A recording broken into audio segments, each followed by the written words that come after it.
আসসালামু আলাইকুম। আমরা গত ক্লাসে শেষ করছিলাম প্রিমিটিভ রিফ্লেক্স পর্যন্ত। আজকে আমরা এরপর থেকে দেখব।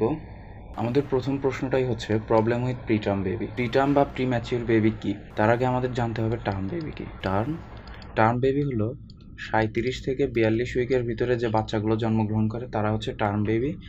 এর আগে যদি আমি প্রি লাগাই দেই, প্রি মানে কি? প্রি মানে হচ্ছে আগে, অর্থাৎ প্রিটার্ম মানে আগে হবে। কত উইকের আগে? 37 উইকের আগেই জন্ম হবে। 37 উইকের আগে যে বাচ্চাগুলো জন্ম হয় তাদের আমরা কি বলি? Preterm baby. প্রবলেমটা কি প্রিটার্ম বেবি হলে? প্রথম প্রবলেম হচ্ছে হাইপোথার্মিয়া। হাইপোথার্মিয়া কেন? কারণ স্কিনটা ঠিকঠাকভাবে গ্রোথ হবে না, তাহলে এর জন্য বডিতে টেম্পারেচারটা ধরে রাখতে পারবে না, তো হাইপোথার্মিয়া হবে। মোর চান্স টু ইনফেকশন, স্কিন যদি ভালো না হয়, স্কিন যদি ওয়েল গ্রোথ না হয়, তাহলে ইনফেকশনের চান্স বেড়ে যাবে অনেক। রেসপিরেটরি ডিস্ট্রেস সিনড্রোম বা আরডিএস, এটা একটা লাংস ডিজিজ। এখানে কি হয়? সারফেক্টেন্ট ডিফিসিয়েন্সি, সারফেক্টেন্টটা অনেক কম থাকে। হ্যামোরেজ হবে। Anaemia of prematurity. অ্যানিমিয়া কি? অ্যানিমিয়া হচ্ছে গিয়ে আমাদের বডিতে অক্সিজেন লেভেল কমে যাওয়া। এখন অক্সিজেনটা কেন কমে?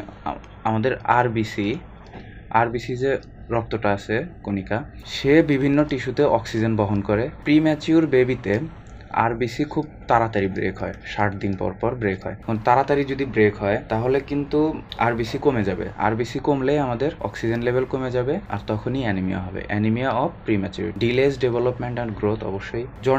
জন্ডিস কেন? কারণ আরবিসি যখন ভাঙবে, অতিরিক্ত পরিমাণে আরবিসি ভাঙবে। আমরা জানি আরবিসি ভাঙলে বিলিরুবিন বাড়ে। জন্ডিস কেন হয়? যদি আমাদের শরীরে বিলিরুবিনটা অনেক বেশি বেড়ে যায়। যখন 60 দিন পর পর আরবিসিটা ভাঙবে তখন কিন্তু বিলিরুবিনের পরিমাণও বাড়বে, এর জন্য আমাদের জন্ডিস হবে। Problem with gut, feeding difficulty, হাইপোগ্লাইসেমিয়াটা হচ্ছে যদি বাচ্চার মায়ের ডায়াবেটিস থাকে তাহলে তো তার শরীরে গ্লুকোজ বেশি, তাহলে বাচ্চাও গ্লুকোজ বেশি পাবে। এই গ্লুকোজকে বডিতে নিয়ন্ত্রণ করে কে? ইনসুলিন। ইনসুলিনটা গ্লুকোজকে বহন করে টিস্যুতে নিয়ে যায়। ইনসুলিন কোথা থেকে রিলিজ হয়? ইনসুলিন রিলিজ হয় প্যানক্রিয়াস থেকে। যখন গ্লুকোজের পরিমাণটা বেশি হবে তখন প্যানক্রিয়াস কিন্তু বেশি পরিমাণে ইনসুলিন রিলিজ করবে। যদি তাই হয় তাহলে প্যানক্রিয়াসের কাজ অনেক বেশি হবে। প্যানক্রিয়াসটা আস্তে আস্তে বড় হইতে থাকবে। যখন বড় হবে, যখন বাচ্চাটা জন্ম নেওয়ার পর প্যানক্রিয়াস কিন্তু বড়ই থেকে যাবে, কিন্তু বাচ্চার গ্লুকোজটা কিন্তু তখন হয় কমে যাবে, না হলে নর্মাল থাকবে ইন জেনারেল। কিন্তু এই প্যানক্রিয়াস যেহেতু বেশি পরিমাণে ইনসুলিন তখনও প্রডিউস করবে, তখন সব গ্লুকোজ টিস্যুতে নিয়ে যাবে, অর্থাৎ ব্লাডে গ্লুকোজ লেভেলটা কমে যাবে। তাই বলা হয়েছে হাইপোগ্লাইসেমিয়া। আর কি হবে? এখানে রিকেটস হবে, অস্টিওপেনিয়া হবে, রেটিনোপ্যাথি, চোখের সমস্যা, নিউরোলজিক্যাল প্রবলেমগুলো হবে প্রিম্যাচিউর বেবিতে। এখন আমরা দেখব একটা হেলদি টার্ম বেবি হওয়ার কন্ডিশন কি কি। তার ওজন 2500 থেকে 4000 গ্রামের মধ্যে হবে। অ্যাভারেজ ওজন হয় একটা বাচ্চার 3.5 কেজি। যদি বাচ্চার ওজন 4000 গ্রামের বেশি হয়, অর্থাৎ 4 কেজির বেশি হয়, তাহলে আমরা বলি ম্যাক্রোসোমিয়া। ওএফসিটা 34 সেন্টিমিটার হবে। ওএফসি কি? অক্সিপিটো ফ্রন্টাল সার্কমফারেন্স, অর্থাৎ যদি এটা বাচ্চার মাথা হয়, আমরা যদি ফিতা দিয়ে এরকম গোল করে মাপি বাচ্চার মাথাটা কপাল থেকে, তাহলে সেটা 34 সেন্টিমিটার হবে। হার্ট রেট হবে 120 থেকে 160। রেসপিরেটরি রেট হবে 30 থেকে 60। 18 ঘন্টার মতো ঘুমাবে। কনজেনিটাল অ্যানোমালি অবশ্যই অ্যাবসেন্ট থাকতে হবে, তা না হলে হেলদি টার্ম বেবি হবে না। কনজেনিটাল মানে হচ্ছে জন্মগত, অ্যানোমালি মানে হচ্ছে কোনো সমস্যা বা স্ট্রাকচারগত সমস্যা হইতে পারে বা যে কোনো ধরনের সমস্যা হইতে পারে, এই জিনিসটা অ্যাবসেন্ট থাকতে হবে। প্রিমেটিভ রিফ্লেক্সেস, এটা গুড এবং স্টেবল হইতে হবে। ম্যাক্সিমাম বেবি 24 ঘন্টার ভিতরেই প্রস্রাব করবে, কিছু আছে যেগুলো 48 ঘন্টার ভিতর করে আর কি। এখন লো বার্থ ওয়েট বেবি কোনটা? আসলে যাদের ওজন জন্মগতভাবে 2500 গ্রামের কম থাকবে। 2500 গ্রামের কম যদি থাকে তাহলে সেটা লো বার্থ। ভেরি লো হবে কখন? যদি সেটা 1500 কম হয়, 1500 গ্রামের কম হয় ওজন। আর এক্সট্রিম লো সেটা 1000 গ্রামের কম হলে সেটাকে আমরা বলবো এক্সট্রিম লো। এবার আমরা শিখব রেসপিরেটরি ডিস্ট্রেস সিনড্রোমটা কি? একটু আগেই আমরা বললাম এটা হলো একটা লাংস ডিজিজ। এখানে কি হয়? এইখানে সারফেক্টেন্ট কম থাকে বা সারফেক্টেন্ট থাকে না।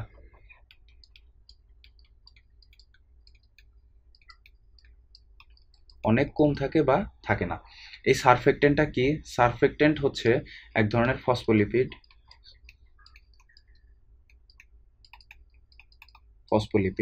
এটা হাইড্রোফোবিক, অর্থাৎ পানিকে সহ্য করতে পারবে না,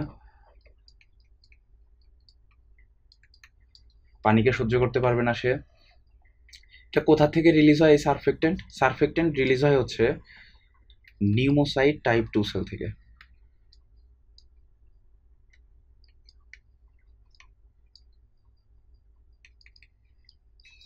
টাইপ 2 সেল থেকে সারফেক্টেন্ট রিলিজ হয়। বাট এই সারফেক্টেন্ট যদি কম থাকে বা না থাকে তাহলে সমস্যাটা কোথায় হয়? যদি এটা আমাদের লাংস হয়, এটা হচ্ছে ট্রাকিয়া, ব্রঙ্কাই, লাংসের ভিতরে থাকে ব্রঙ্কিওল, এই ব্রঙ্কিওলের সাথে অ্যালভিউলাই থাকে। এই যদি এটা অ্যালভিউলাই হয়, এই অ্যালভিউলাইয়ের চারো সাইডে কি থাকে? এরকম সারফেক্টেন্ট থাকে, যেন ব্লাড ভেসেলে যখন এখান দিয়ে যাবে, ব্লাড ভেসেলটা যখন যাবে তখন যেন এই অ্যালভিউলাইতে ফ্লুইডটা না ঢুকতে পারে, কারণ সারফেক্টেন্ট হাইড্রোফোবিক। যদি এই সারফেক্টেন্ট কম থাকে তাহলে কিন্তু ব্লাড ভেসেল থেকে অ্যালভিউলাইতে ফ্লুইড যাবে, ফ্লুইড যাওয়ার পর আমাদের ব্লাডে কি থাকে? প্লাজমা থাকে, প্লাজমার সাথে কি থাকে? প্রোটিন। এই প্রোটিনের দানাগুলো যখন অ্যালভিউলাই ওয়ালে বসে এরকম বাধার সৃষ্টি করবে, তখন কিন্তু গ্যাস এক্সচেঞ্জে প্রবলেম হবে, গ্যাস এক্সচেঞ্জ কিন্তু হবে না। এই অবস্থাটাকে বলা হয় আরডিএস বা রেসপিরেটরি ডিস্ট্রেস সিনড্রোম অথবা হায়ালাইন মেমব্রেন ডিজিজ। এটার জন্য রিস্ক ফ্যাক্টর কার রিস্ক থাকে? প্রিম্যাচিউর বেবি বা প্রিটার্ম বেবি, যাদের low birth weight baby, surfactant কম থাকবে। যদি ডায়াবেটিক মাদার হয়, কারণ যদি বাচ্চার মায়ের ডায়াবেটিস থাকে তাহলে বাচ্চাটা প্রিটার্ম হবে, ম্যাক্সিমাম টাইম প্রিটার্ম বাচ্চাই হয়। সিজারিয়ান সেকশন উইদাউট লেবার, যদি একটা বাচ্চার মা জানে যে তার এনভিডি হবে না, সিজার হবে, তাহলে কিন্তু তার স্ট্রেসটা অনেক কমে যাবে। স্ট্রেস কমলে কি হয়?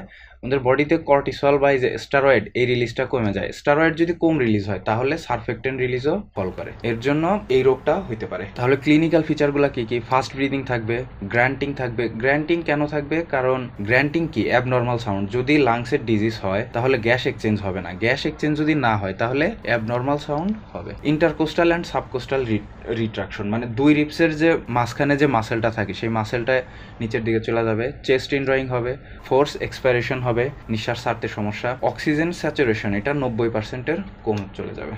এখন আমরা কথা বলবো নিউন্যাটাল জন্ডিস নিয়ে। জন্ডিস কি? একটু আগেই আমরা পড়লাম, জন্ডিস হচ্ছে অতিরিক্ত আরবিসি ব্রেকডাউন হয়ে বডিতে বিলিরুবিন বাড়িয়ে দিবে, বিলিরুবিন বাড়িয়ে দিবে, এটাই হচ্ছে জন্ডিস। এখন প্রিম্যাচিউর বেবিতে আমরা দেখলাম যে 60 দিন পর আরবিসি ভাঙে অনেক তাড়াতাড়ি। একটা টার্ম বেবিতে আরবিসি ভাঙে হচ্ছে 90 দিনে, অ্যাডাল্টে 120 দিন পর। তাহলে প্রিম্যাচিউর বেবিতে 60 দিন পর আরবিসি ভাঙে, এর জন্য বডিতে বিলিরুবিন অনেক বেড়ে যায়, এর জন্য প্রিম্যাচিউর বেবি যারা হয় তাদের জন্ডিস থাকেই। এখন আমরা দেখব প্রথম 24 ঘন্টায় যে জন্ডিস গুলো হয় কেন হয়। যদি আরএইচ ফ্যাক্টরটা নর্মাল না হয়, এবিও ব্লাড গ্রুপ যদি নর্মাল না হয়, minor blood group incompatibility, G6PD deficiency, যদি G6PD এটা যদি ঠিকঠাক মতো না থাকে বা কম থাকে তাহলে আরবিসিটা স্টেবল থাকে না, অর্থাৎ অ্যাবনর্মাল আরবিসি হয়। যদি অ্যাবনর্মাল আরবিসি হয় সেটা কি করে? স্প্লিন নষ্ট করে দেয় বা ব্রেক করে দেয়। 3 থেকে 10 দিনের ভিতরে যে জন্ডিসগুলো হয় সেটা কি? Physiological sepsis, prematurity, Crigler Najjar syndrome, galactosaemia. বেবিদের কেন আনকনজুগেটেড এবং কনজুগেটেড বিলিরুবিন বাড়ে? যদি মায়ের বুকের দুধের জন্য জন্ডিস হয় সেটা তার জন্য হবে unconjugated, hypothyroidism, pyloric stenosis, galactosaemia, Crigler Najjar syndrome, Gilbert syndrome. এখানে পাইলোরিক স্টেনোসিসটা কি? পাইলোরিক স্টেনোসিসটা হচ্ছে এটা যদি আমাদের স্টোমাক হয়, এই ডিউডেনাম যেখান থেকে শুরু হয় এখানে এই অংশটার নাম হচ্ছে পাইলোরি। এখানে যদি খুলতে অসুবিধা হয় তাকেই বলে পাইলোরিক স্টেনোসিস। তাহলে কনজুগেটেড কেন ভার্ব? সেপসিসের জন্য, নিউনেটাল হ্যাপাটাইটিসের জন্য, বিলিয়ারি অ্যাট্রেসিয়া, দূরবীন রোটা সিনড্রোম, এই কয়েকটা কারণে আমাদের কনজুগেটেড বিলিরুবিন বাড়বে। এবং ফিজিওলজিক্যাল জন্ডিস, ফিজিওলজিক্যাল জন্ডিস কখন অ্যাপিয়ার হবে বেবির শরীরে? 2 থেকে 3 দিনের ভিতর জন্মের। এটা পিক থাকবে হচ্ছে 5 থেকে 6 নাম্বার দিনে, এবং 7 থেকে 8 নাম্বার দিনে এটা অটো সারতে শুরু করবে টার্ম বেবিতে, এবং যদি প্রিটার্ম হয় তাহলে 10 থেকে 14 দিনের ভিতরেই একাই সেরে যাবে এই জন্ডিসটা। এবার আমরা দেখব নন ফিজিওলজিক্যাল জন্ডিস বা প্যাথোলজিক্যাল জন্ডিস। এটা কখন হয়? জন্মের 19 নাম্বার দিনে হয়, 14 দিনের বেশি থাকবে টার্ম বেবিতে এবং 21 দিনের বেশি থাকবে প্রিটার্ম বেবিতে। এটা একটু রিডিং পড়ে নিবা তোমরা মুখস্থ। ডায়াগনোসিস কি দিয়ে করবো আমরা? বিলিরুবিন টেস্ট করব, ব্লাড গ্রুপ দেখব, হিমোগ্লোবিন টেস্ট করব, যদি বডিতে রেটিকুলোসাইট বেড়ে যায় তাহলে সেটাও দেখব। রেটিকুলোসাইট কি? রেটিকুলোসাইট হচ্ছে গিয়ে একটা ছোট আরবিসি, অর্থাৎ ম্যাচিওর না। আরবিসি, রেটিকুলোসাইটটা ম্যাচিওর হয়ে আরবিসি হয়, ফ্র্যাগমেন্টেড আরবিসি। কারণ হচ্ছে অ্যাবনর্মাল আরবিসি যখন থাকবে সেটা কি করবে? স্প্লিন কিন্তু ব্রেক করে দিবে। যদি ব্রেক করে দেয় তাহলে আমরা কিন্তু রক্তে ভাঙাচোরা আরবিসির অংশ পাবো। এর ট্রিটমেন্ট কি? ফটোথেরাপি অথবা কখনো কখনো রক্ত চেঞ্জ করা। এবার আমরা দেখবো বাংলাদেশে ম্যালনিউট্রিশন কি কি, একদম কমন প্রবলেমটা। Protein energy malnutrition, vitamin and other micronutrient deficiency, nutritional anaemia অর্থাৎ IDA, iron deficiency anaemia. Iron আমরা কোথায় কোথায় পাবো? গরুর কলিজা, কচু শাক, এগুলোতে আয়রন প্রোভার্টির কারণে হইতে পারে, অর্থাৎ গরিব মানুষজন, ল্যাকটেশন ফেলিয়ার, পুর কমপ্লিমেন্টারি ফিডিং। যদি একটা বাচ্চাকে ঠিকঠাক মতো ভালোবাসা বা কেয়ার না দেওয়া হয় তাহলেও কিন্তু সে আস্তে আস্তে অসুস্থ হয়ে যায়, এটাও ডিপেন্ড করে।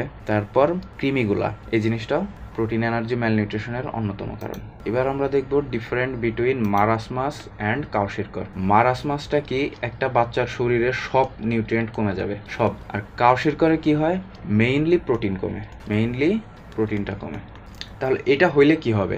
বাচ্চাটা দেখতে কিরকম হবে? শুকনো দেখতে হবে বাচ্চাটা যদি মারাসমাস হয়। মাসেল ব্রেকডাউন সাইন যেটা আছে, ভিজিবল ওয়েস্টিং, সেটা প্রেজেন্ট থাকবে। স্কিন চেঞ্জটা অ্যাবসেন্ট থাকবে। অ্যাপিটাইট গুড থাকবে। কারণ কি? কারণ হচ্ছে ও তো সব নিউট্রিশন কমে গেছে, খাইলেই ঠিক হয়ে যাবে, কিন্তু অটোমেটিক্যালি হবে না। এডিমাটা ইউজুয়ালি অ্যাবসেন্ট থাকবে, এটা ভুল হয়েছে। এডিমাটা ইউজুয়ালি কি থাকবে? অ্যাবসেন্ট। তাহলে যখন কাউশিরকর হবে এখানে কি হয়? এখানে কিন্তু মূলত প্রোটিনটা কমে। প্রোটিন আমরা জানি প্রোটিন কমলে কি হয়? আমাদের এডিমাটাস ফিচারগুলা দেখা দেয়, তাহলে ফেসটা কি থাকবে? রাউন্ড থাকবে, এডিমাটাস থাকবে। এখানে ভিজিবল ওয়েস্টিং অ্যাবসেন্ট থাকবে, স্কিন চেঞ্জ প্রেজেন্ট থাকবে, অ্যাপিটাইট পুর থাকবে। কারণ অ্যাপিটাইট পুর থাকার কারণ কি? কারণ পেটে পানি জমে থাকবে, অনেক পানি জমে থাকে, পেটটা একদম ঢোলের মতো ফুলা থাকে পানিতে, এর জন্য অ্যাপিটাইট পুর থাকবে, হ্যাপাটোমেগালি প্রেজেন্ট থাকবে, এডিমা প্রেজেন্ট থাকবে। এবার আমরা দেখব অ্যাকুয়েট ম্যালনিউট্রিশন। অ্যাকুয়েট ম্যালনিউট্রিশন হলে কি হবে? হঠাৎ করে ওজন কমে যাবে, মিড আপার আর্ম সার্কমফারেন্স এটা 125 কম হবে, ওয়েট ফর লেন্থ এটা -2 কম হবে, বাইপিডাল ইডিমাটা থাকবে। তাহলে ক্লাসিফিকেশন অফ ম্যালনিউট্রিশনে কি কি আছে? Normal, moderate, severe. মডারেট মানে হচ্ছে ম্যাম, সিভিয়ার মানে হচ্ছে স্যাম অ্যাকুয়েট ম্যালনিউট্রিশন। এখানে কি থাকবে? MAUC এটা হচ্ছে নর্মালি থাকবে হচ্ছে 125 বেশি, ওয়েট ফর লেন্থ যেটা সেটা থাকবে হচ্ছে -2 বেশি, বাইপিডাল ইডিমাটা নর্মালি অ্যাবসেন্ট থাকবে। কিন্তু যখন ম্যাম হবে তখন কি হবে? MAUC যে এটা আছে মিড আপার আর্ম সেটা 115 থেকে বেশি থাকবে কিন্তু 125 কম থাকবে। ওয়েট ফর লেন্থ -3 থাকবে কিন্তু -2 কম থাকবে। এখানে বাইপিডাল এডিমাটা কম। স্যাম যেটা সিভিয়ার অ্যাকুয়েট ম্যালনিউট্রিশন সেইখানে 115 কম হবে, এটা আমাদের যে মিড আপার আর্ম আছে। ওয়েট ফর লেন্থ -3 কম হবে, এখানে বাইপিডাল এডিমাটা প্রেজেন্ট থাকবে। তাহলে ম্যালনিউট্রিশন হইলে কি হবে? Infection, dehydration, hypoglycaemia, hypothermia, anaemia, bleeding, cardiac fail, sudden infant death syndrome, অর্থাৎ হঠাৎ করেই বাচ্চা মারা যেতে পারে।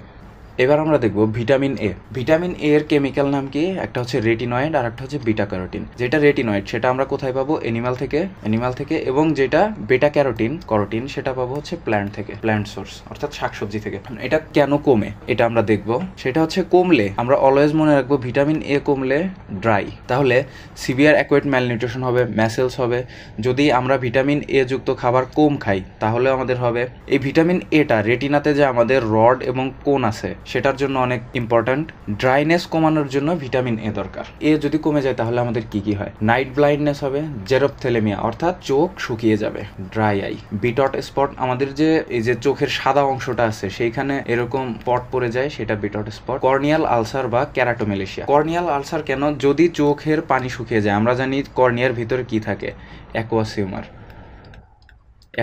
এই অ্যাকুয়াস হিউমার যদি কম হয় বা শুকিয়ে যায় তাহলে কিন্তু কর্নিয়ায় ঘর্ষণ লাগতে পারে আইরিশের সাথে। যদি সেটা হয় তাহলে আমাদের কর্নিয়াটা ব্রেক হতে পারে। Dry skin, conjunctival xerosis.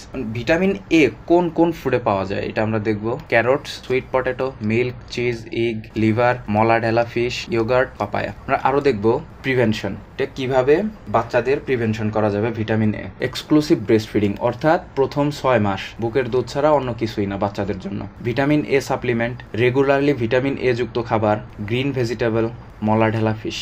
Vitamin B কমলে আমাদের কি কি হবে সেগুলো আমরা জানবো। ভিটামিন বি1 যেটার কেমিক্যাল নাম হচ্ছে থায়ামিন, এটা কমলে আমাদের বেরি হবে। ভিটামিন বি3 এটার কেমিক্যাল নাম কি? নিয়াসিন, এটা কমলে কি হবে? প্লেগরা। আমরা এটা কি দিয়ে মনে রাখবো? 3D, ডার্মাটাইটিস, ডায়রিয়া, ডিমনেশিয়া মানে হঠাৎ করে ভুলে যাওয়া, ডার্মাটাইটিস মানে স্কিনের রোগ, আর ডায়রিয়া তো আপনারা জানেনই। তো আমরা কি দিয়ে মনে রাখবো? এটা 3D দিয়ে মনে রাখবো। ভিটামিন বি6 পাইরিডক্সিন, এটা হলে আমাদের কি হবে? Peripheral neuropathy. ভিটামিন বি12 কমলে আমাদের কি হবে? স্পাইনাল কর্ড ক্ষয় হইতে পারে, মেগালোপ্লাস্টিক অ্যানিমিয়া এগুলো হবে। আর ফলিক অ্যাসিড, এটা কমলেও আমাদের মেগালোপ্লাস্টিক অ্যানিমিয়া হবে। এবার আমরা দেখব ভিটামিন সি কমলে কি হয়। ভিটামিন সি এর কেমিক্যাল নাম কি? Ascorbic acid. এটা যদি কমে যায় তাহলে আমাদের যে রোগটা হয় তার নাম হচ্ছে স্কারবি।